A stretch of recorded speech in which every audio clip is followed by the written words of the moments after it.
રાજકોટ મહાનગરપાલિકા હોય કોઈ પણ દેશની મહાનગરપાલિકા હોય એમાં એની ડ્રો સિસ્ટમ થી પ્રશ્ન પૂછાતો હોય છે। વિપક્ષના સભ્યો પણ એ ડ્રો વખતે આવ્યા હતા અને એ ડ્રો ની અંદર ભારતીય જનતા પાર્ટીના સભ્ય શ્રી હિરેન ખીમાણીયાનો પ્રશ્ન પહેલો આવ્યો હતો।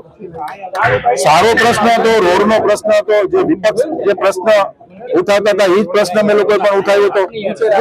ભારતીય જનતા પાર્ટીના સભ્યો ખૂબ તંદુરસ્તીથી અમે લોકો પ્રશ્ન પૂછી રહ્યા હતા। માનનીય કમિશનર શ્રી પ્રશ્નનો જવાબ આપતા હતા। રોડના પ્રશ્નો હતા, ખાડાનો પ્રશ્ન હતો, પરંતુ દુઃખ સાથે કહેવું પડે કે વિપક્ષના સભ્યો માત્ર જનરલ બોર્ડ થી જનરલ બોર્ડ આજે આવી રહ્યા છે।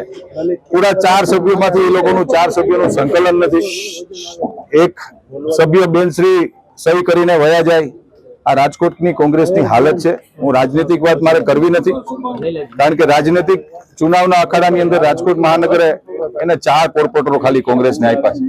એમાં પણ આ ભાઈ શ્રી આમ આદમી પાર્ટીમાં ગયા હતા, ન્યાયનો મેળ નો આવ્યો અને વળી પાછા સ્વગૃહ આવ્યા અને કોર્ટ મેટરો થઈને।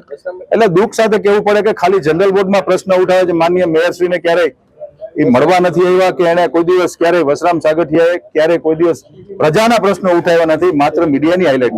ડીપીએમસી એક્ટ નું પેલા ફૂલ ફોર્મ બોલી દે। દુઃખ સાથે કહેવું પડે છે એને ફૂલ ફોર્મ નથી આવડતું। બીજું, ગુજરાતની જ્યારથી સ્થાપના થઈ ત્યારથી દરેક મહાનગરપાલિકાની અંદર જીપીએમસી એક્ટ ચાલે છે। Gujarat municipal પ્રિવેશન act, GPMC act ગુજરાતની અંદર મહાનગરપાલિકામાં ચાલી રહ્યો છે, એ પણ એને ખબર નથી। સવાલ ખાડાનો પ્રશ્ન હતો।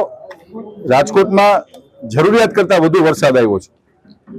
સાર્વજનિક સ્વરૂપમાં અમે સ્વીકારીએ છીએ કે રાજકોટમાં ખાડા પડ્યા હતા, પરંતુ જેટ પેચિંગના માધ્યમથી આપણે સૌ જોઈ શકીએ છીએ કે આખો કાળાવો રોડ જે ગૌરવપદ કહી શકાય એમાં અત્યારે ખાડાની બુરવાની કામગીરી ચાલુ છે।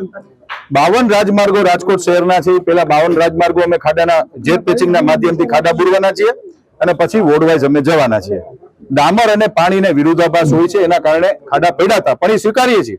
વધુ વરસાદના કારણે આ જે ખાડા પડ્યા છે રાજકોટના લોકોને પણ હાલાકી ભોગવવી પડે છે। એમાં હું પણ એક સિટીઝન તરીકે મને તકલીફ પડતી હોય, પરંતુ વરસાદ ખૂબ આવ્યો છે, એના માટે અમે લોકોએ જેટ પેચિંગ થી પેવિંગ બ્લોક પર પેચવર્ક પણ ચાલુ કર્યું છે। સ્મશાનના મારી પાસે એવિડન્સ છે। સ્મશાનની અંદર જે લાકડું ઉપયોગમાં આવે, કોઈ પણ ઝાડ જયારે પડે ત્યારે નીચેનું જે થડ હોય એ ઉપયોગમાં આવતું હોય છે। દાડી હોય એ દાડી સ્મશાનમાં ન ઉપયોગમાં આવે એવી 4 ગાડી લેફ્ટ છે, અને એના માટે પણ મેં આપ સૌ મિત્રોને મેં કીધું હતું કે મેં એની તપાસ સમિતિ પણ નિમી છે। આ એજન્સીના લાખો રૂપિયાના બિલ પણ અમે અટકાવ્યા છે, અને આવનારા દિવસોમાં એ દોષિત ઠરશે તો એ તો બ્લેક લિસ્ટ થશે, પણ ભારતમાં કેવી જગ્યાએ મહાનગરપાલિકામાં કામ નહીં કરે એવી અમે સજા દેવાના। મેં પેલા કીધું ટેન્ડર થયું છે, જય એજન્સી અને સોમનાથ સ્ટેન્ડિંગ કમિટીમાં મેં મંજૂર કર્યું છે। મેં મંજૂર કર્યું। અરે હું આવ્યો ને 1 વર્ષથી, હમણાં 3 મહિના પહેલા મંજૂર થયું। એને રિપીટ થયું છે એનું ટેન્ડર લાગ્યું છે। છેલ્લા 15 વર્ષથી રાજકોટ મહાનગરપાલિકામાં સોમનાથ એજન્સી અને જય એન્ટરપ્રાઇઝ એ રાજકોટ મહાનગરપાલિકામાં ઓન ટેન્ડર કામ કરી રહી છે। આ ટેન્ડર પ્રક્રિયા છે ડેફિનેટલી। હા, રાજકોટ આખાની અંદર આખા રાજકોટની અંદર હા એ તમને સમજાવું। સ્મશાનના લાકડા ને સમજાવું તમને, હું એ જ સમજાવવા માંગુ છું। સ્મશાનના લાકડા ને એનું ટેન્ડર ને જે એજન્સી સમજાવું, જય એન્ટરપ્રાઇઝ અને સોમનાથ એન્ટરપ્રાઇઝ આખા રાજકોટના 3 ઝોનની 2 એજન્સીઓ છે। આ એજન્સી જયારે ચોમાસાની અંદર ઝાડ પડી જાય ત્યારે લાકડા સ્મશાનમાં મૂકવાનો તો સ્ટેન્ડિંગ કમિટીનો વર્ષો જૂનો જનરલ બોર્ડનો ઠરાવ છે, એમાં કોઈ પણ જાતનો ફેરફાર અમે આજીવન નથી કરવાના। એ લાકડા રાજકોટના સ્મશાનમાં જ જવાના નહીં તો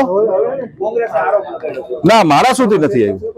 એટલે જ આપણે દુઃખ સાથે કહેવું પડે કે કોંગ્રેસ માત્ર મીડિયાની હાઇલાઇટ બને છે। ખરા અર્થમાં એને વિપક્ષની ભૂમિકા ભજવવી જોઈએ। આજ રાજકોટ મહાનગરપાલિકાએ બહુ સારા કોંગ્રેસના કોર્પોરેટરો આપ્યા હતા, પરંતુ આ દુઃખ સાથે કહેવું પડે, મેં પેલા કીધું એમ કે બોર્ડ થી બોર્ડ આવે છે। આપના મિત્રોની, મીડિયાના મિત્રોની હાઇલાઇટ સિવાય એને બીજો કોઈ રસ જ નથી। સવાલો સાચા છે નહીં, એના સવાલોમાં એટલા માટે હું ખોટા કહી શકું, કારણ કે જનરલ બોર્ડમાં આવવાથી પ્રશ્નો પૂછવા જ જોઈએ, હું ના નથી પાડતો, પરંતુ એને એક વખત માનનીય મેયરશ્રીને મળવું જોઈએ, સ્ટેન્ડિંગ ચેરમેનને મળવું જોઈએ। ક્યારે એક લેટર વિપક્ષના સભ્યોનો મને ક્યારે નથી મળ્યો। ઓથેન્ટિક રીતે સાર્વજનિક સ્વરૂપમાં આપને હું કહી રહ્યો છું કે વિપક્ષના કોઈ કોર્પોરેટરનો પત્ર અમને નથી આપ્યો કે આટલા આટલા ખાડાઓ પડ્યા. રાજકોટના જ્યારે રોડ બનતા હોય છે ત્યારે રોડમાં જ્યારે ટેન્ડર પ્રક્રિયા થતી હોય ત્યારે 5 વર્ષની એની મર્યાદા હોય. દાખલા તરીકે કોઈ પણ એજન્સી રોડ બનાવે ત્યારે 5 વર્ષની એને ઓપરેશન એન્ડ મેન્ટેનન્સની કામગીરી દેવાની હોય છે. પરંતુ જ્યારે વધુ વરસાદ આવે છે ત્યારે રોડ તૂટતા હોય છે ને એજન્સી દ્વારા જ અમે રોડ રિપેર કરતા હોઈએ છીએ. પણ જો 1 વર્ષની અંદર આજે આ ગયા વર્ષે જો રોડ બન્યો અને જો આ વર્ષે જો રોડ તૂટી જાય તો ચોક્કસ એ કંપનીને બ્લેકલિસ્ટ કરવામાં આવે છે. સિમેન્ટના રોડનું આપને કહું કે રાજકોટ મ્યુનિસિપલ કોર્પોરેશનનું જ્યારે મેં બજેટ રિલીઝ કર્યું ત્યારે મેં એક વ્હાઇટ ટોપિંગ સેલની રચના કરી હતી ને વ્હાઇટ ટોપિંગ રોડની પણ મેં એક જાહેરાત કરી છે. એ દિશામાં અમે આગળ વધી રહ્યા છીએ. સિમેન્ટના રોડથી 70% ઓછા ખર્ચે ઉપલા કાંઠે વેસ્ટ ઈસ્ટ ઝોનના વોર્ડ ઓફિસ પાસે એક વ્હાઇટ ટોપિંગનો રોડ પણ બનાવવામાં આવ્યો છે પ્રારંભિક તબક્કે, જેનું આયુષ્ય 30 વર્ષથી વધુ હોય છે.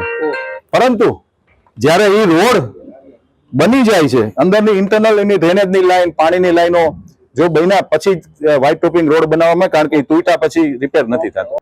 સાંજ સમાચાર ફેસબુક પેજને લાઇક કરો, વિડીયો શેર કરો અને વધુ વિગતવાર સમાચાર માટે sanssamachar.net વિઝિટ કરો.